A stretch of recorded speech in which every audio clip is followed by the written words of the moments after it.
Surat crime બ્રાન્ચની ટીમે railway station પરથી મહિલા સહિત બેને એમડી સાથે ઝડપી પાડ્યા બાદ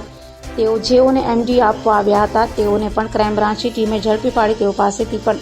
એમડીનો જથ્થો કબજે કર્યો હતો. ક્રાઇમ બ્રાન્ચની ટીમ નો ડ્રગ્સ ઇન સુરત સિટી અભિયાન ચલાવી રહી છે ત્યારે બાતમીના આધારે ક્રાઇમ બ્રાન્ચની ટીમે સુરત રેલવે સ્ટેશન સામે વોચ ગોઠવી ત્યાંથી મુંબઈની રાબિયાબી અબ્દુલ રઝાક શેખ તથા યુપીના સફીક ખાન બાબુ ખાન પઠાણને ઝડપી પાડી તેઓ પાસેથી 25,23,000થી વધુનો એમડી ડ્રગ્સ મળી આવ્યું હતું. જેથી પૂછપરછ કરતા તેઓએ કબૂલાત કરી હતી કે મુંબઈના અજાણ્યા ઇસમ પાસેથી એમડી લાવી સુરતના મોહસિન શેખ,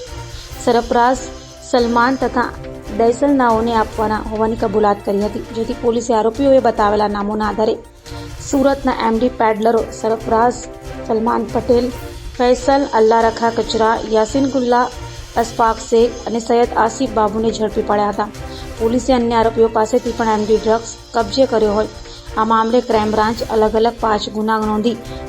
35,46,000થી વધુનો એમડી ડ્રગ્સ ગાંજાનો જથ્થો મળી 37,37,000થી વધુની મત્તા કબજે કરી વધુ તપાસ હાથ ધરી છે. સુરત શહેરમાં નો ડ્રગ ઇન સુરત સિટી અન્વયે અને સુરતની નાગરિકોને ડ્રગ મુક્ત સુરત શહેરને રાખવા માટે સરકારશ્રી તથા માન્ય કમિશનર સાહેબ શ્રી, જેસીપી ક્રાઇમ સાહેબ વગેરેની સૂચનાઓ આધારે છેલ્લા દોઢ માસથી ક્રાઇમ બ્રાન્ચની ટીમો સતત એનડીપીએસના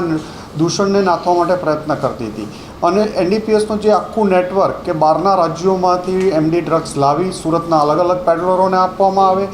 એનાથી નાની નાની ચેનલો બનાવી નીચે વેચવામાં આવે, આખા એક નેટવર્કનો અભ્યાસ કરવામાં આવ્યો હતો. અને એક સાથે ગઈકાલે પોલીસ ઇન્સ્પેક્ટર SN પરમાર અને PSI મૈડાને રેલવે સ્ટેશન સૂર્યનગર એક્સપ્રેસમાંથી બપોરે જ્યારે મુંબઈથી એક રાબિયા નામની લેડી અને સફીક નામનો 2 માણસ જ્યારે મુંબઈથી આવે છે તેને બપોરે 2:30 વાગે એને પકડવા 4:30 વાગે પકડવામાં આવે છે. એમની પાસેથી 253 ગ્રામ જેટલું એમડી અંદાજિત કિંમત 25 લાખથી વધુ જેની કિંમત થાય છે આ લોકોની ધરપકડ કરવામાં આવે છે અને મુદ્દામાલ સીઝ કરવામાં આવે છે. આ લોકોની પૂછપરછ દરમિયાન પણ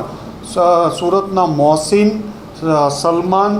અને ફૈઝલ શેખ આ લોકોના નામ તપાસ દરમિયાન આવ્યા અને જે 1 માસથી સુરતની ટીમ અલગ અલગ ટીમો લાગેલી હતી, પોલીસ ઇન્સ્પેક્ટરોની ટીમો, એમને પણ આ નામની માહિતગાર હોય તરત અલગ અલગ જગ્યાએ રેડો ચાલુ કરવામાં આવી. જેમાં સરફરાઝ ઉર્ફે સલમાન, જેને કાસા મરીના હોટલ પાલ વિસ્તારમાં આવેલી છે, ત્યાં રેડ કરતાં એમની પાસેથી અંદાજિત 28-29 ગ્રામ જેટલું એમડી મળી આવ્યું અને જેની કિંમત 2,80,000થી 3 લાખ જાય છે અને સલમાનને ધરપકડ કરવામાં આવી. ત્યારબાદ પોલીસ ઇન્સ્પેક્ટર જૈન ગોસ્વામીને અને એમની ટીમે રાંદેર વિસ્તારમાં રામા રેસિડેન્સી પાસે એક રેડ કરવામાં આવી જેમાં આરોપી ફૈઝલ શેખ અને એની સાથે યાસીન બબુલ મુલ્લા આ બેની ધરપકડ કરવામાં આવી, જેમની પાસેથી પણ અંદાજિત 31થી 32 ગ્રામ જેટલો એમડીનો જથ્થો મળી આવ્યો. ત્રીજી રેડ મોહસિન શેખ નામના એક કિસમનું નામ અમની તપાસ દરમિયાન આવેલું હતું. આ મોહસિન શેખ એક જગ્યાએ છુપાયેલો છે બુદરપુરામાં અશફાક મોહમ્મદ યુસુફના ઘરે. એ તપાસ કરતાં મોહમ્મદ અશફાક 5મા માળેથી કૂદીને ભાગવા જતાં 4થા માળે પડ્યો અને એના પગમાં વાગતા તરત ક્રાઇમ બ્રાન્ચની ટીમે એને અઠવાલા સિવિલ હોસ્પિટલ લઈ ગઈ અને ત્યાં એની સર્ચ કરતાં ડૉક્ટરોની સામે એની પાસેથી 15-20 ગ્રામ જેટલું એમડી એમની પાસેથી મળેલું, જે બાબતે અઠવા પોલીસ સ્ટેશનમાં રેડ દાખલ ગુનો કરવામાં આવ્યો. તદુપરાંત આ જ રેડો દાખતી હતી ત્યારે એક સૈયદ આસિફ ઉર્ફે બાબુ હૈદર કાળુ નામનો માણસ પણ મુદ્દામાલ લઈ રિક્ષામાં નીકળે છે નાનપુરા શ્રુતિ હોસ્પિટલ પાસેથી, જે આધારે પોલીસ ઇન્સ્પેક્ટર KI મોદી સાહેબની ટીમે રેડ કરી અને એમને પણ અંદાજિત 27થી 28 ગ્રામ 2,80,000ના મુદ્દામાલ સાથે ધરપકડ કરવામાં આવી. આમ કુલ સુરત શહેરમાં અલગ અલગ વિસ્તારોમાં 2 અઠવા પોલીસ સ્ટેશનની લાઇનમાં, એક પાલ પોલીસ સ્ટેશનમાં, એક રાંદેર પોલીસ સ્ટેશનમાં અને એક DCBમાં કુલ અલગ અલગ 5 ગુનાઓ નોંધવામાં આવ્યા, જેમાં 7 આરોપીની ધરપકડ કરવામાં આવી. કુલ 354 ગ્રામ અંદાજે 35-37 લાખનો મુદ્દામાલ કબજે કરવામાં આવ્યો છે.